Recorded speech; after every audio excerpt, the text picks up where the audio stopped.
This channel does not promote any violent, harmful, or illegal activities. All content provided by this channel is meant for an educational purpose only. RG Kar কাণ্ডে আমরা দেখতে পাচ্ছি supreme কোর্টে শুনানি চলছে আর এই মুহূর্তে সুপ্রিম কোর্টের কাঠগড়াইকে অবশ্যই পুলিশ ঘনতমশায় তুই বারুদের ফুলকি মুছে দেবে নিষেধের কালিমা রুখে দাঁড়াবা।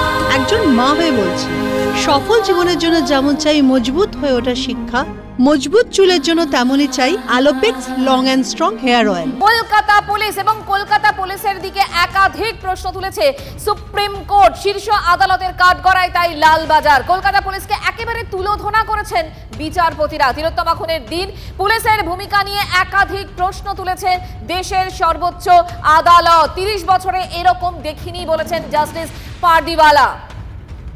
পুলিশের ভূমিকা নিয়ে চরম উষ্মা প্রকাশ করলেন বিচারপতি। পোস্টমর্টম শুরু হয় সন্ধ্যে 6:10 রাত 11টায় কেন অভিযোগ দেয় প্রশ্ন তুলছে সুপ্রিম কোর্ট। আরো বিস্তারিত কথা বলতে চলে যাবো সহকর্মী সিজারের কাছে। সিজার, বিচারপতি, সুপ্রিম কোর্টের বিচারপতি, তিনি বলছেন তার পেশাদারি জীবনে 30 বছরে তিনি এমন অপদার্থতা, তিনি এমন স্লথ গতি, পুলিশের তদন্তে এত ধোঁয়াশা তিনি কখনো দেখেননি।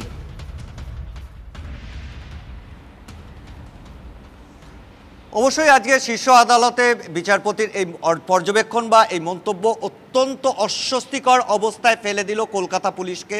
যে কলকাতা পুলিশ দীর্ঘদিন সুনামের সঙ্গে কাজ করেছে বা তাদের তদন্ত নিয়ে যথেষ্ট প্রশংসা হয়েছে, সেই প্রশংসার জায়গা থেকে আজকে যে ধরনের মন্তব্য তাদের পেতে হলো, তাদের এই ঘটনার তদন্ত প্রক্রিয়া নিয়ে যেভাবে শীর্ষ আদালত প্রশ্ন তুলল, সেটা অবশ্যই অস্বস্তির জায়গা। কোন কোন জায়গায় প্রশ্ন তুললেন আজকে বিচারপতিরা? প্রথম হচ্ছে গোটা যে তদন্ত প্রক্রিয়া নিয়ে সিবিআই এবং রাজ্য প্রশাসনের পক্ষ থেকে যে টাইমলাইন দেওয়া হয়েছিল, সেই টাইমলাইন খতিয়ে দেখার মধ্যেই প্রথম প্রশ্নটা করা হয় রাজ্যের আইনজীবী কপিল সিব্বালকে, যে কখন প্রথম জেনারেল ডায়েরি হয়। সেই জেনারেল ডায়েরির সময় উল্লেখ করতে বা সেই সময় আদালতকে জানাতে বেশ কিছুটা সময় নিতে হয় কপিল সিব্বালকে, এবং সেটাই যথেষ্ট আদালত বিরক্তি প্রকাশ করে। পরবর্তীতে যেটা দেখা যায়, সকাল 10:10 একটি জেনারেল ডায়েরি নথিভুক্ত হয়েছে টালা থানায়, এবং তার পরবর্তী যে ঘটনাক্রম, সেখানে দেখা যাচ্ছে 1:47 একটা আনন্যাচারাল ডেথ কেস রুজু করা হয়েছে, এবং পরবর্তীতে 6টা থেকে 7:10 মধ্যে নির্যাতিতার ময়নাতদন্ত হয়েছে, এবং 11:45 খুনের মামলা রুজু করা হয়েছে, এবং তার আগে 11:30 আরেকটি জেনারেল ডায়েরির উল্লেখ পাওয়া যায়। এবং এই জায়গাতেই প্রশ্ন, যে যেখানে সকাল 10 রাজ্য পুলিশের দেওয়া যে তথ্য, সেই তথ্য অনুসারেই কলকাতা পুলিশের আধিকারিকরা পৌঁছলেন সকাল 10:20, সেখান থেকে রাত্রির 11:45, অর্থাৎ 12 ঘন্টারও বেশি সময় পরে, 13 ঘন্টা।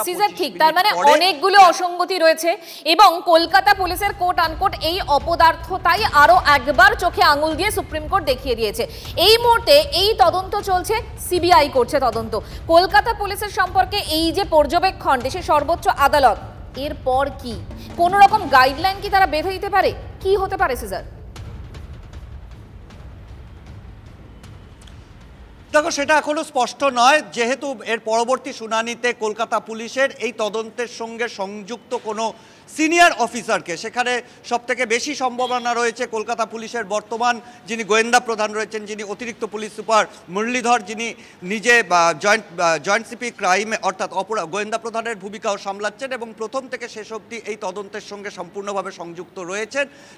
তিনি হয়তো কলকাতা পুলিশকে রিপ্রেজেন্ট করতে পারেন বা রাজ্যকে রিপ্রেজেন্ট করতে পারেন এর পরবর্তী শুনানির দিন, এবং তারা যে বয়ান দিয়েছেন বা তারা যে রিপোর্ট দিয়েছেন, সেটা তারা ব্যাখ্যা করতে পারেন, আদালতের প্রশ্নের উত্তর দিতে পারেন, এবং আদালত যদি সন্তুষ্ট হয় তাহলে একটা বিষয়, যদি আদালত সন্তুষ্ট না হয়, অর্থাৎ আজকে যেভাবে আদালত মারাত্মকভাবে সমালোচনা করলো কলকাতা পুলিশের ভূমিকাকে নিয়ে, এবং তারা যে পয়েন্টগুলোকে তুলেছেন, একদম সিজার, এই যে তুমি কথাগুলো বলছো, এবং আজকে দেশের সর্বোচ্চ আদালত চোখে আঙুল দিয়ে কলকাতা পুলিশের এই অপদার্থতা যখন সামনে তুলে দিল, ঠিক সেই সময়ে আমরা একটু মনে করাই দর্শকদের, একটু পেছনে ফিরে যাই 9 তারিখের সময়, যে সময়ে কলকাতা পুলিশ কমিশনার পরিষ্কার বলেছিলেন যে তারা সব রকম নিয়ম মেনে যা যা করার কথা তাই করেছেন। তাহলে এবার তিনি কি বলবেন? আগে তার বক্তব্যটা শোনাই আপনাদের।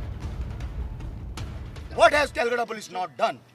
In this case they have done everything, and I do it, I am saying it under everything under my command.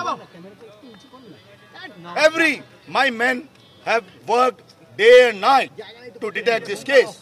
to collect evidences. They collect the best of evidences. The main accused has been arrested. I'm angry. I'm extremely angry at what has happened.